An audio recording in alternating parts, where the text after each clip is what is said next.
दुनिया क्रिकेट के सबसे बड़े इवेंट का आगाज इंतहाई मायूस कुन रहा।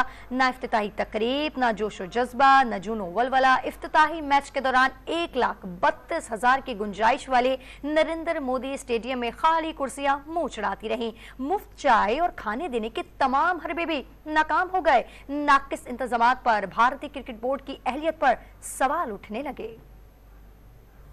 भारत में वर्ल्ड कप का किरकिरा आगाज, ना इफ्तिताही तकरीब, ना ही कोई बैंड बाजा। इंग्लैंड और कीवीज का पहला मैच देखने भी कोई ना आया। खाली कुर्सियां मोदी सरकार को मुंह चढ़ाती रही। इंतजामिया ने मैच में क्रिकेट शायकीन की अदम दिलचस्पी बढ़ाने के लिए कई हरबे और टोटके आजमाए। मुफ्त चाय, खाने और फ्री पासेस की ऑफर कर डाली। यही नहीं, बेशतर शायकीन को तो पाक भारत मैच का कहकर बुलवाया गया। इतने बड़े इवेंट के लिए भी भारतीय बोर्ड सफाई का इंतजाम ना कर सकी। दुनिया के सबसे बड़े क्रिकेट स्टेडियम की कुर्सियों पर गंदगी के ढेर ने फैंस को परेशान किए रखा, जिसके बाद सोशल मीडिया पर शायकीन ने भारतीय क्रिकेट बोर्ड को आड़े हाथों ले लिया।